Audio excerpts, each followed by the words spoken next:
I know the law, Fiddler. I know the law too well. Then you ought to know that there ain't no way to beat the law. White folks live by it, and niggas die by it. Them niggas been saying we wasn't real hip-hop from the beginning of time. Yeah. They said we wasn't real hip-hop because we don't have no trains and no backpack. And one leg our pants ain't rolled up to our knee and shit. You know what I'm talking about? So, you know, after a motherfucker tell you something for so long and let you know they don't want you, you know what I'm saying? After a while, nigga don't want to be down with you bitch-ass niggas no more, you know what I'm saying? Yeah. So we got our own shit down here. If it wasn't for us, them niggas wouldn't have been able to take no Fresh Fest tour. They wouldn't have been able to sell all them goddamn records they sold in the 80s if it wasn't for the South and the Midwest. You motherfucking niggas didn't sell all them records in New York. I know you didn't. And you niggas wouldn't have been able to take no tour if it wasn't for the rest of the country. You know, niggas tried to shit on us, man. You know, you need to go down south, you need to shut your mouth. You know, I'm talking about shit like that. You know what I'm saying? Nigga, y'all ain't real hip-hop down there. Bitch ass nigga, well, guess what? We ain't real hip-hop down here, nigga. Nigga, stay up there where you at. Your funny-ass cars and your funny-ass houses, nigga. You down here having things, nigga. Cost of living good down here in Texas. Nigga, I've been driving Cadillacs since I was 15 years old, bitch. Your mind on your shit. You know what I'm talking about?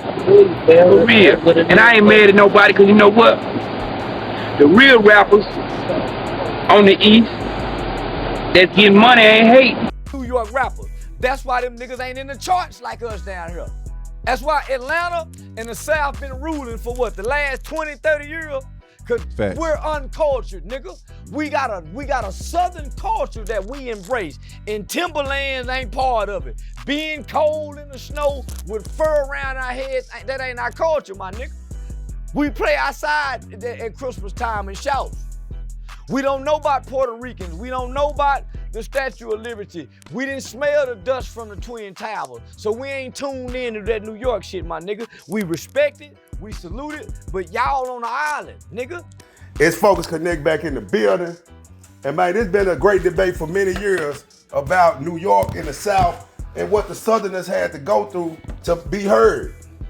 New York was a place that started hip-hop, the Empire State. You had African Bambaataa, Kool Herc started it. That's who they give the props to. Grandmaster Flash.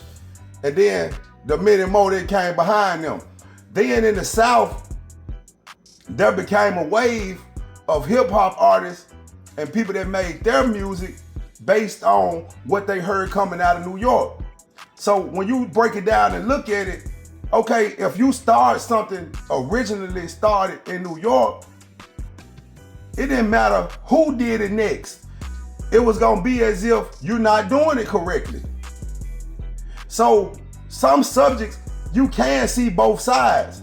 But now that we listen to and we have gave the South a chance, when you hear the music from New York, that ain't catching all over the world. But when people from the South pump music out, it hits the whole world. So that could give you the credence to say that New York was gatekeeping.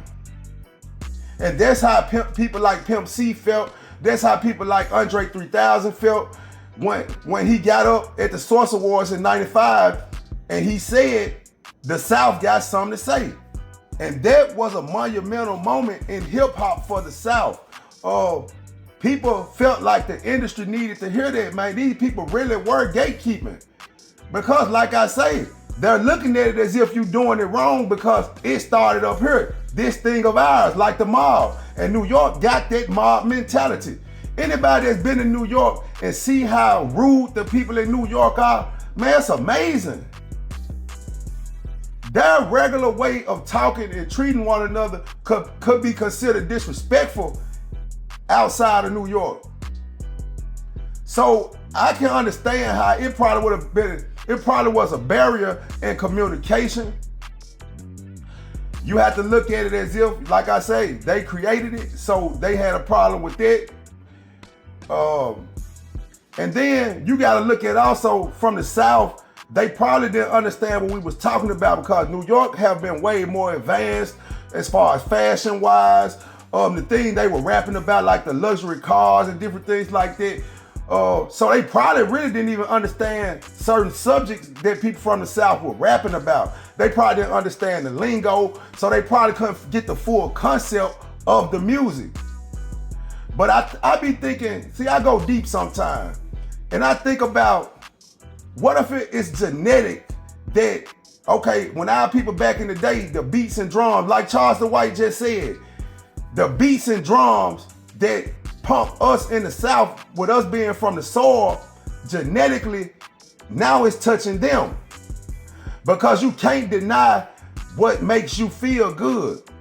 See, New York had their rap where you kind of had to be thinking educated to catch a lot of the bars. See, a lot of people in the South couldn't even understand what they were talking about, because like I say, everything you knew back then was based on where you live. You couldn't turn on no internet and see how people live in Chicago. You couldn't see how people live in California. You couldn't see how people live in New York. You couldn't see that. You heard New York people rapping through the music, and it caught because it was something that black people could identify with. But half of that stuff that the people in New York was saying about their hoods and stuff like that, that's not how the hood set up in the South. You know what I'm saying? I remember a guy came visiting that I was cool with. I became cool with. And he was amazed that we had so many trees. He told me, he said, we get our shade from buildings. See, all them big buildings and stuff like that, that's how they get their shade. See, in the South, people can sit out in their front yard up under the tree while it's hot. And then, like Charleston White said, when it's wintertime, we outside playing in shorts. We ain't covered up with furs and stuff like that. You know what I'm saying? It was a different type of living. So you gotta understand that it takes time for certain things to be received. But the problem was that the South, at that time, they didn't have no infrastructure to get the music distributed. You know what I'm saying? So they had to go to New York. You know what I'm saying? And it's a blessing that the people from the South were able to muscle their way in, and to the point that now people are looking at Atlanta as the Mecca of hip hop. People from all over have to come to Atlanta. You got more people that live in Atlanta that's not from Atlanta now, because it's a hub for black people where it's pumping. People can say whatever they want to say negative about all the gay stuff and different stuff like that. But man, you can go to Atlanta and get rich.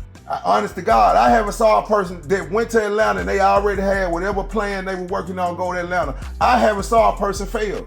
What New York had going on, it was the simple fact that it took a process, and for them to understand, sometimes you have to touch the soil, and then you will understand better. Cause like I say, when you couldn't see all these places like how we can see it on the internet. We could see how the whole 4 block look everywhere now. We see the whole neighborhood. We can go in the gangways, everything right on our computer and see exactly where these people live. So man, I just look at it now. It's a blessing from God that the internet brought us all together. As much things that are negative on the internet, I keep telling y'all, I keep saying this. If you search the internet for information, you can get rich. The point is, the reason people using the internet, they getting on here to be entertained. People getting on the internet just only to see mess, see fights, and see gossip. People are not getting on the internet, using the internet for the information. Because I was thinking that people now would be a lot more smarter because they growing up with the technology, but people just getting on their phone and just going to exactly whatever they interested in. They don't know the functions of nothing. They don't know the functions of the computer. I thought they would actually know this stuff better than the people before them because it's a normal thing. But it's like we running away from knowledge. You don't see Puerto Ricans and Dominicans. You don't see all the different races in the South. You didn't see that. All you had was black and white. The Mexicans, that stuff new. All the different Caribbean and different people like that that's in the South now, that didn't exist. That didn't exist. So I just think back at that time, we couldn't relate to each other. I think it was more the fact that the South couldn't relate with the North. I just think it was a different state of mind. And I think when people from the South was talking, they didn't sound intelligent enough. But see, in the South, the way people talk, you will have a person that's working prestigious jobs and they're genius, but they just talk how they talk because of where they from. Just like people from Cali, they talk proper. Some people look at them like they talk like white boys. But it's just a nature of where they from. And they get more gangster than people that talk gangster. So you know, it's just a crazy thing. Then you know, Midwest, they had a way they talk. But Midwest got a lot of roots, a lot more roots than everywhere else, with roots coming from the South. Because a lot of people just went north, straight up. The blessing that came from the internet is that the fact it brought us all together. People from the West Coast ain't got to go all the way to New York. People from New York ain't got to go all the way to Cali. We can meet right in the middle, and it's to the point where everybody can prosper. I'm out.